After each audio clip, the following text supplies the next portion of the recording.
The 4-Minute Millionaire. 44 Lessons to Rethink Money, Invest Wisely, and Grow Wealthy in 4 Minutes a Day. By Niklas, Göke, author. Summary.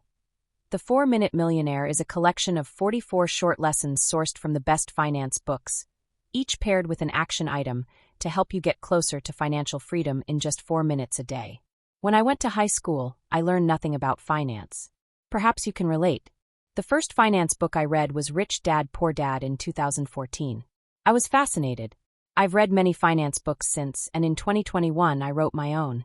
The 4-Minute Millionaire is the book I wish someone would have given me way back when. If you were to start from scratch, which lessons from the best finance books should you follow in what order to achieve financial independence? The book is my answer to that question. Thanks to its modular format, you'll find the right idea at the right time, no matter where on that journey you currently are. Summarizing my own book, a book that is as much the result of this project, for Minute Books, as it is the result of my decision to become a writer, feels like coming full circle. I summarized books to learn how to write books. I know it's ironic, but I think it goes to show that no matter how small you start, there is little in this world you can't do if you set your mind to it.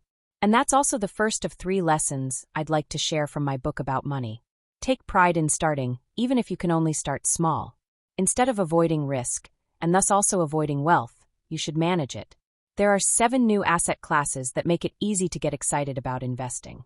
Ready to become a better saver, spender, and investor? Here's a financial education in 4 minutes. Lesson 1. Even if you can only start small, your ability to start matters. When it comes to achieving financial independence, many people defeat themselves before they even begin. If you think learning about money is useless until you have a lot, you'll likely never accumulate any of it. Do not discount your ability to save and invest because life forces you to save and invest small at first. I wrote. It matters. What you do with your money counts more than how much you have. In Playing with Fire, Scott Riekens gave the example of a woman who didn't see a way to early retirement because she and her boyfriend made less than $50,000 per year between the two of them. Eventually, however, they found ways to live on just 65% of that money, thus saving and investing some $18,000 per year.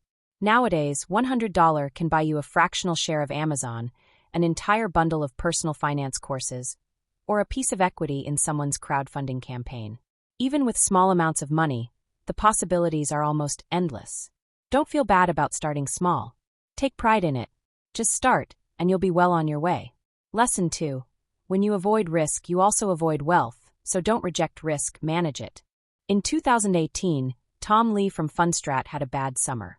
A year before, he had hailed Bitcoin as a replacement for gold and made a bold price prediction. Worse, he had advised his clients to pour millions of dollars into the asset. Now, the price was down 75%, and for a total of 3 years, Tom Lee looked like an idiot.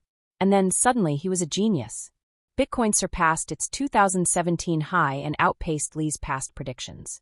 Risk means that something might go up or down, but it also means that it'll go somewhere. Take no risk, on the other hand, and you, or your money in this case, is guaranteed to stay put. There is no asset without risk, so if you avoid risk, you'll also avoid building wealth. The trick is to make the risk endurable, both financially and emotionally. Risk is something to be managed rather than avoided. In Tom Lee's case, he advised his clients to only put a small portion of their portfolio into Bitcoin, and I'm sure he gave them a point at which to cut their losses as well. Make the risks you take small enough so you can tolerate them, and then wait for your hypotheses to play out. That's what great investors do. Lesson 3. Learn about these 7 new asset classes to get excited about investing. The easiest way to stick to something is to have fun doing it. Therefore, if you want to build a long-term habit of investing, which is necessary for that habit to pay off, you need to find a class of investments that gets you excited. Here are 7 that might qualify. Crypto. I know. So many buzzwords, so many opinions. But if you pick one that sounds interesting, NFTs, blockchain store of value, and learn a little more about it, you'll soon be able to judge this new asset class for yourself. Fractionalized art. Companies like Masterworks now allow you to own tiny pieces of a Picasso or Banksy. Pretty cool, huh? Pre-IPO shares of famous startups.